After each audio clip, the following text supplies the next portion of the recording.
FCRA amendment bill 2026 మీద already ఒక video చేశాను. ఈ bill complete history and details గురించి ఉంటది.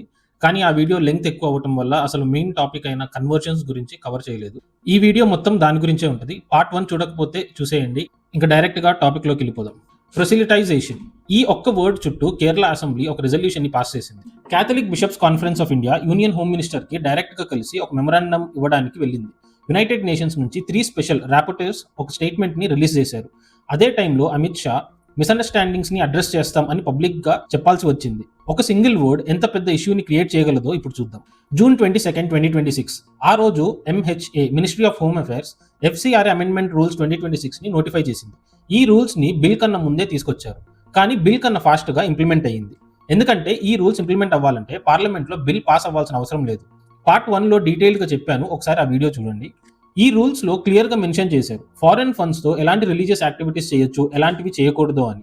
ఇప్పుడు చెప్పే యాక్టివిటీస్ అన్నీ ఫారెన్ ఫండ్స్‌తో చేయొచ్చు. Worship, religious education, heritage preservation, community kitchens ఇప్పుడు చెప్పే యాక్టివిటీస్ అన్నిటిని బ్యాన్ చేశారు. పైన చెప్పిన ప్రతి యాక్టివిటీ వెనక ఒక స్పెసిఫిక్ ఫ్రేజ్ ఉంది. ఎక్స్క్లూడింగ్ ప్రొసిలిటైజేషన్ అని. అంటే చర్చ్, టెంపుల్, మాస్క్ ఇవన్నీ ఫారెన్ ఫండ్స్‌తో వర్షిప్ చేయొచ్చు. స్క్రిప్చర్స్‌ని టీచ్ చేయొచ్చు, హెరిటేజ్‌ని ప్రిజర్వ్ చేయొచ్చు. కానీ ఆ ఫారెన్ ఫండ్స్‌తో ఎవరైనా కన్వర్ట్ చేయాలంటే అది మాత్రం కుదరదు. కన్వర్షన్స్‌ని ఇప్పుడు ఎక్స్‌ప్లిసిట్‌గా బ్యాన్ చేశారు. ఇక్కడ అసలు క్వెషన్ ఏంటంటే ప్రొసిలిటైజేషన్ అనే వర్డ్‌కి ఎగ్జాక్ట్ మీనింగ్ ఏంటి? గవర్నమెంట్ దానిని ఎలా డిఫైన్ చేసింది? ఇది కొంచెం కాంప్లికేటెడ్‌గా ఉంటుంది. కొంతమంది లీగల్ అనలిస్ట్ ఏం పాయింట్ అవుట్ చేశారంటే ప్రొసిలిటైజేషన్ అనే వర్డ్‌కి చట్టంలో క్లియర్ ప్రిసైజ్ డెఫినిషన్ లేదు. సపోజ్ ఎవరైనా ఈ ఫారెన్ ఫండ్స్‌తో ఫ్రీ మీల్ ఇప్పించినా, పూర్ స్టూడెంట్స్ కోసం ఒక హాస్టల్ కట్టించినా ఇవన్నీ మంచి పనుల కింద కన్సిడర్ చేయొచ్చు. అలానే ఇంకో యాంగిల్‌లో కన్వర్షన్స్ కోసం కూడా చేసుండొచ్చు అని ఒక సస్పెన్షన్‌తో కూడా చూడవచ్చు. సో దీనికి క్లియర్ డెఫినిషన్ లేనప్పుడు డెసిషన్ ఆ ఆఫీసర్ చేతిలోనే ఉంటది. కానీ గవర్నమెంట్ పాయింట్ ఆఫ్ వ్యూ నుంచి ఈ రూల్ వెనక ఒక స్ట్రాంగ్ లీగల్ హిస్టరీ ఉంది. 1977లో Stanislaus versus state of Madhya Pradesh 1977 Indian legal హిస్టరీలో ఒక ల్యాండ్ మార్క్ జడ్జ్మెంట్‌ని ఇచ్చింది. సుప్రీం కోర్ట్ అప్పుడు క్లియర్‌గా ఒక క్వెషన్‌కి ఆన్సర్ ఇచ్చింది. మన కాన్స్టిట్యూషన్‌లో ఆర్టికల్ 25 ప్రకారం ప్రతి సిటిజన్ తమ రిలీజియన్‌ని స్వేచ్ఛగా ప్రాపగేట్ చేసుకునే రైట్ ఉంది. కానీ ఇక్కడే ప్రాపగేట్ అంటే కన్వర్ట్ చేయడం అని అర్థమా? సుప్రీం కోర్ట్ క్లియర్‌గా ఏం చెప్పిందంటే ప్రాపగేట్ అంటే కన్వర్షన్ కాదు అని.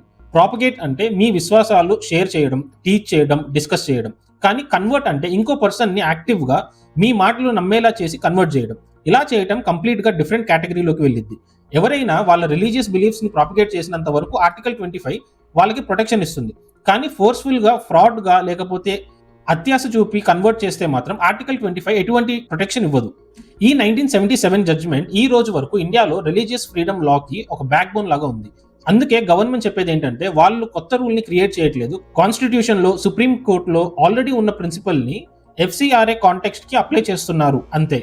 ఇక్కడ ఈ కన్వర్షన్ అనే విషయం ఎఫ్‌సీఆర్‌ఏతో మాత్రమే స్టార్ట్ అవ్వలేదు. 2016లో జాకిర్ నాయక్ అనే ఇస్లామిక్ ప్రీచర్ రన్ చేసే Islamic research foundation IRF FCRA licence రెన్యువల్‌ని గవర్నమెంట్ ఆపేసింది. ఈ జాకిర్ నాయక్‌కి ఒక పీస్ టీవీ ఛానల్ ఉంది. అది రాడికల్ వ్యూస్‌ని ప్రాపగేట్ చేస్తుందని అలిగేషన్స్ మీద గవర్నమెంట్ ఎఫ్‌సీఆర్‌ఏ రెన్యువల్‌ని క్యాన్సిల్ చేసింది. ఈ కేసు తర్వాత foreign funded religious preaching networks మీద గవర్నమెంట్ స్క్రూటినిటీని పెంచింది. 2022లో ఇంకో ఇంట్రెస్టింగ్ కేసు వచ్చింది. ఇది పొలిటికల్‌గా చాలా సెన్సిటివ్ కానీ ఫ్యాక్చువల్‌గా వెరిఫైడే. రాజీవ్ గాంధీ ఫౌండేషన్‌లో సోనియా గాంధీ చైర్పర్సన్‌గా ఉన్నారు. వాళ్ళ ఎఫ్‌సీఆర్‌ఏ లైసెన్స్ కూడా క్యాన్సిల్ అయింది. గవర్నమెంట్ చెప్పిన రీజన్ ఏంటంటే చైనీస్ ఎంబసీ నుంచి 1.35 crores ఇంకా Zakir Naik Islamic research foundation నుంచి 50 lakhs వచ్చిందని. ఆర్జీఎఫ్ ఏమో ఈ అలిగేషన్స్‌ని డినై చేసింది. వాళ్ళ యాక్టివిటీస్ కంప్లీట్‌గా ఓపెన్‌గా అండ్ ట్రాన్స్పరెంట్‌గా ఉందని చెప్పింది. ఈ కేసు ఎందుకు ఇంపార్టెంట్ అంటే ఎఫ్‌సీఆర్‌ఏ ఎన్ఫోర్స్‌మెంట్ కేవలం ఒక రిలీజియన్‌కి, ఒక పొలిటికల్ సైడ్‌కి మాత్రమే కాదు. Christian organisations, Islamic organisations, Congress linked trust అన్నిటిని డిఫరెంట్ టైమ్స్‌లో డిఫరెంట్ రీజన్స్ కోసం ఎఫ్‌సీఆర్‌ఏ బాగా స్క్రూటినిటీ చేసింది. కానీ కన్వర్షన్ ఎక్స్క్లూజన్ ఇంట్రడ్యూస్ చేసిన తర్వాత ఈ విషయం జస్ట్ ఇండివిజువల్ కేసెస్ మీద మాత్రమే కాకుండా ఎంటైర్ రిలీజియస్ మైనారిటీ కమ్యూనిటీస్ మీద ఒక బ్లాంకెట్ కన్సర్న్ గా మారింది. బిల్ ఇంట్రడ్యూస్ అయిన కొన్ని వీక్స్ తర్వాత కేరళ నుంచి ఫస్ట్ మేజర్ ఇన్స్టిట్యూషనల్ రియాక్షన్ వచ్చింది. ఈ ఎఫ్‌సీఆర్‌ఏ అమెండ్మెంట్ బిల్ ని విత్డ్రా చేయాలని డిమాండ్ చేశారు. ఇది చిన్న విషయం కాదు. ఒక స్టేట్ అసెంబ్లీ సెంట్రల్ లెజిస్లేషన్ కి అగెయిన్స్ట్ గా రెజల్యూషన్ ని పాస్ చేయడం చాలా రేర్. అంటే ఇది సింబాలిక్ గా ఒక స్ట్రాంగ్ మూవ్ అని చెప్పొచ్చు. అదే టైంలో Catholic bishops conference of India (CBCI) ఇండియాలో ఉన్న క్యాథలిక్ చర్చెస్ అన్నిటికీ హెడ్ లాంటిది. ఈ CBCI ఒక పబ్లిక్ స్టేట్మెంట్ ని రిలీజ్ చేసింది. వాళ్ళ వార్నింగ్ ఏంటంటే ఈ లెజిస్లేషన్ మైనారిటీ ఇన్స్టిట్యూషన్స్ ని ఇంకా సివిల్ సొసైటీ ఆర్గనైజేషన్స్ యొక్క ఆపరేషన్ సర్వైవల్ ని ఎండేంజర్ చేయగలదని స్టేట్మెంట్ ఇచ్చారు. CBCI అక్కడితో ఆగలేదు. ఆ CBCI నుంచి ఒక డెలిగేషన్ డైరెక్ట్ గా యూనియన్ హోమ్ మినిస్టర్ అమిత్ షాని కలిసి ఈ బిల్ ని ఇంకా కొత్త రూల్స్ రెండింటిని విత్డ్రా చేయాలని మెమరాండం ని సబ్మిట్ చేశారు. వాళ్ళ పాయింట్ ఏంటంటే డెకేడ్స్ నుంచి పువర్ వల్నరబుల్ కమ్యూనిటీస్కి సర్వీస్ చేస్తున్న క్రిస్టియన్ చారిటబుల్ ఇన్స్టిట్యూషన్స్ ఈ చేంజెస్ వల్ల బాగా డీప్గా ఎఫెక్ట్ అవ్వచ్చు అని. ఆ మీటింగ్ తర్వాత ఏం జరిగిందో తెలుసా? అమిత్ షా ఆ డెలిగేషన్కి అష్యూరెన్స్ ఇచ్చారు, ఈ అమెండ్మెంట్స్ క్రిస్టియన్ కమ్యూనిటీకి అగెయిన్స్ట్గా కాదని అండ్ రెట్రోస్పెక్టివ్గా అప్లై అవ్వదని అష్యూరెన్స్ ఇచ్చారు. కానీ ఇక్కడ ఒక ట్విస్ట్ ఉంది.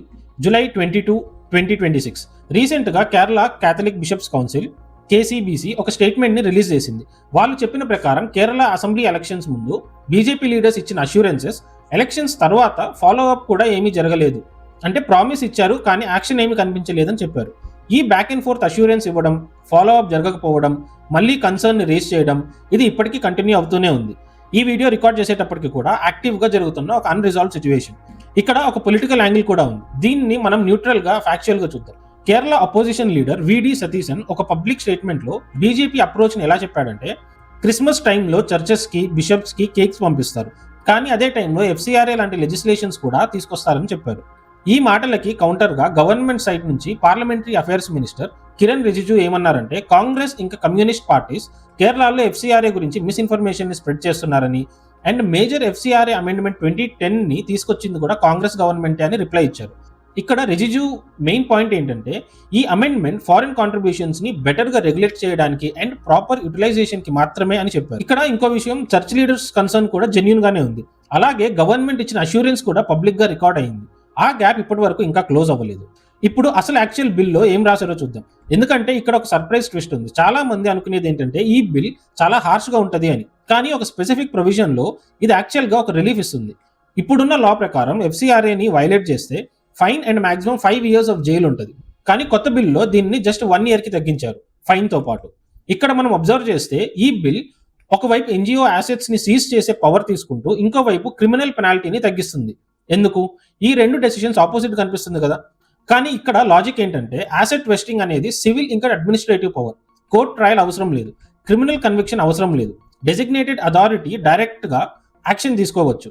కానీ క్రిమినల్ ఇంప్రిజన్మెంట్కి court trial, evidence, due process ఇవన్నీ ఉంటాయి, ఇవన్నీ అవసరం కూడా. అందుకే కొంతమంది చెప్పేది ఏంటంటే, గవర్నమెంట్ అసలు ప్రాసిక్యూషన్ మీద ఫోకస్ తగ్గించి యాసెట్ కంట్రోల్ మీద ఫోకస్ పెంచుతోంది అని. అంటే ఒక ఎన్జిఓని జైలుకి పంపడం కంటే వాళ్ళ ఆస్తులు తీసుకోవడమే ఎక్కువ ప్రయారిటీగా మారింది. ఈ బిల్ని కొంతమంది ఇలా అర్థం చేసుకుంటున్నారు, కానీ బిల్లో ఇలా డైరెక్ట్గా ఎక్కడా చెప్పలేదు. కానీ ప్రొవిజన్స్ని చూస్తే ఇలాంటి ప్యాటర్న్ మాత్రం కనిపిస్తుంది. ఇంకో ఇంపార్టెంట్ చేంజ్ ఏంటంటే, కీ ఫంక్షనరీ అనే ఒక కొత్త డెఫినేషన్ని యాడ్ చేశారు. ఇప్పుడు ఎన్జిఓ ఎఫ్సీఆర్ఏని వైలేట్ చేస్తే ఆ ఎన్జిఓ బోర్డులో ఉన్న directors, trustees, partners, society or trust office bearers వీళ్ళందరూ పర్సనల్గా లయబుల్ అవుతారు. అంటే ముందు ఎవరైనా ఒక ఎన్జిఓ బోర్డు మెంబర్గా ఉండడం అంటే ఒక పర్సనల్ లీగల్ రిస్క్ లాంటిది. ఇప్పుడు ఈ బిల్లో చాలా తక్కువగా డిస్కస్ చేసి ఒక ఇంపార్టెంట్ ప్రొవిజన్ గురించి చూద్దాం. ఇది ఇండియా కాన్స్టిట్యూషన్ స్ట్రక్చర్నే డైరెక్ట్గా టచ్ చేస్తుంది. అదేంటంటే, సపోజ్ ఏదైనా ఒక స్టేట్లో ఎన్జిఓ తప్పు చేస్తే ఆ స్టేట్ పోలీస్ లేదంటే స్టేట్ స్పెసిఫిక్ ఏజెన్సీస్ ఇన్వెస్టిగేట్ చేస్తాయి. కానీ ఇప్పుడు కొత్త బిల్లో సెక్షన్ 43ని అమెండ్ చేశారు. అంటే ఏ స్టేట్ గవర్నమెంట్ అయినా, ఏ లా ఎన్ఫోర్స్మెంట్ ఏజెన్సీ అయినా ఎఫ్సీఆర్ఏ రిలేటెడ్ అలిగేషన్స్ మీద ఎంక్వైరీ చేయాలి అంటే ఫస్ట్ సెంట్రల్ గవర్నమెంట్ అప్రూవల్ తీసుకోవాలి. గవర్నమెంట్ దీన్ని ఎలా జస్టిఫై చేస్తుందంటే, ఫారిన్ రిలేషన్స్, నేషనల్ సెక్యూరిటీ అనేవి కాన్స్టిట్యూషనల్ గా central government subjects. So foreign funding కూడా అదే కేటగిరీలోకి వస్తుంది. కాబట్టి దీని మీద ఎంక్వైరీ కూడా సెంట్రల్ ఓవర్సైట్ కిందే ఉండాలి అని. క్రిటిక్స్ ఇంకా అపోజిషన్ దీనిని కోఆపరేటివ్ ఫెడరలిజం మీద ఒక ఎంక్రోచ్మెంట్ గా చూస్తున్నారు. ఈ బిల్లో పవర్ మొత్తం సెంట్రల్ గవర్నమెంట్ కే ఉన్నట్టు అనిపిస్తుంది కదా. కానీ ఇదే బిల్లో ఒక అపీల్ మెకానిజం ని కూడా క్రియేట్ చేశారు. డెసిగ్నేటెడ్ అథారిటీ ఇచ్చిన ఏ ఆర్డర్ మీదైనా అఫెక్టెడ్ ఆర్గనైజేషన్ ఆ ఆర్డర్ వచ్చిన 90 daysలో డిస్ట్రిక్ట్ జడ్జి దగ్గర అపీల్ చేసుకోవచ్చు. అంటే అథారిటీకి అన్లిమిటెడ్ పవర్ లేదు, అట్లీస్ట్ జ్యుడిషియల్ రివ్యూ చేసుకోవడానికి ఒక ప్లాట్ఫామ్ ఉంది. ఈ బిల్ జస్ట్ మన కంట్రీ వరకే చూస్తే సరిపోదు, ఎందుకంటే ఇది ఇప్పుడు ఒక ఇంటర్నేషనల్ కాన్వర్సేషన్ కూడా. 2016లో యునైటెడ్ నేషన్స్లో 3 స్పెషల్ ర్యాపర్టర్స్ యునైటెడ్గా ఒక స్టేట్మెంట్ని రిలీజ్ చేశారు. వాళ్ళ వార్నింగ్ ఏంటంటే, ఎఫ్సీఆర్ఏ ఫ్రీడమ్ ఆఫ్ అసోసియేషన్ని అండర్మైన్ చేస్తుందని, ఇంకా దీన్ని రిజెక్ట్ చేయాలని ఇండియాని ప్రెషర్ చేశారు. 2024లో ఫినాన్షియల్ యాక్షన్ టాస్క్ ఫోర్స్ అంటే FATF, ఇంటర్నేషనల్ టెర్రరిజం ఫైనాన్సింగ్ ఇంకా మనీ లాండరింగ్ లాంటివి ఏమైనా ఎన్జిఓస్లో జరగకుండా ఉండే సేఫ్ గార్డ్స్ని ఇవాల్యుయేట్ చేస్తే పార్షియల్లీ కంప్లైంట్గా మాత్రమే రేట్ అయింది. ఇక్కడ ఒక ఇంట్రెస్టింగ్ అండ్ ఐరానిక్ ట్విస్ట్ ఏంటంటే, గవర్నమెంట్ ఫ్రీక్వెంట్గా FATF పేరు చెప్తూ ఫారిన్ ఫండింగ్ ఎన్జిఓస్ మీద స్ట్రిక్ట్ రెగ్యులేషన్ని జస్టిఫై చేస్తుంది. కానీ FATF ఇచ్చిన యాక్చువల్ 2024 రికమెండేషన్ ఏంటంటే, బ్రాడ్ రెస్ట్రిక్షన్స్ కాదు, జస్ట్ టెర్రరిజం ఫైనాన్సింగ్ రిస్క్ ఉన్న ఆర్గనైజేషన్స్ మీద టార్గెటెడ్ రిస్క్ బేస్డ్ అప్రోచ్ని రికమెండ్ చేసింది. ఇంకా నాన్ ప్రాఫిట్ సెక్టార్తో ఎక్కువ కన్సల్టేషన్ ఉండాలని కూడా FATF అడ్వైజ్ చేసింది. అంటే గవర్నమెంట్ FATF కోసమే ఈ చట్టం అని చెప్తే FATF స్వయంగా చెప్పింది ఏంటంటే మేము ఇంత బ్రాడ్ అప్రోచ్ని అడ్వైజ్ చేయలేదు అని. ఇంకో ఇంట్రెస్టింగ్ జియోపొలిటికల్ యాంగిల్ ఏంటంటే అక్టోబర్ 2026లో జరిగే FATF ప్లీనరీలో పాకిస్తాన్ని గ్రే లిస్ట్ చేయడానికి ఇండియా హై లెవెల్స్లో డిప్లొమాటిక్ పుష్ చేస్తుంది. అదే టైంలో ఇండియాలోని సొంత NGO ఒకవేళ FATF స్టాండర్డ్స్కి తగ్గట్టుగా లేకపోతే ఇండియా చేసే డిప్లొమాటిక్ ఎఫర్ట్స్ వేస్ట్ అయ్యే ఛాన్స్ ఉంటుంది. అంతే కదా, ఇప్పుడు వేరే కంట్రీ NGO రెగ్యులేషన్స్ ఇండియాకి తగ్గట్టుగా లేదు అని చెప్పాలంటే ముందు మన ఇండియాలో ఉండే మన సొంత NGO రెగ్యులేషన్స్ కూడా ఇంటర్నేషనల్ స్టాండర్డ్స్కి సరిపోయేటట్టు ఉండాలి. సో ఈ FCRA బిల్ 2026 మీద మన ఇండియాలో కన్నా బయట కంట్రీసే ఎక్కువగా ఫోకస్ చేస్తున్నారు. ఈ బిల్లో కన్వర్జన్స్ని ఎక్స్క్లూడ్ చేసే ఫ్రేజ్ వెనక 1977 సుప్రీం కోర్ట్ జడ్జిమెంట్ ఉంది. ఇది ప్యూర్గా పొలిటికల్ ఇన్వెన్షన్ కాదు, కానీ ప్రొసిలిటైజేషన్ వర్డ్కి క్లియర్ డెఫినేషన్ లేకపోవడం వల్ల అది ఎలా అప్లై అవుతుందో అనే అన్సర్టైనిటీని మాత్రం క్రియేట్ చేస్తుంది. మీరు ఈ బిల్ గురించి ఏమనుకుంటున్నారో కమెంట్ చేయండి. ఈ వీడియో మీకు ఇన్ఫర్మేటివ్ అనిపిస్తే పార్ట్ 1 కూడా చూడకపోతే తప్పకుండా చూడండి. లింక్ డిస్క్రిప్షన్లో ఉంది. ఛానల్ని సబ్స్క్రైబ్ చేయండి, నాకు కూడా కొంచెం ఎంకరేజ్మెంట్ ఇచ్చినట్టు ఉంటుంది. బెల్ ఐకాన్ ఆన్లో పెట్టుకోండి. Thanks for watching.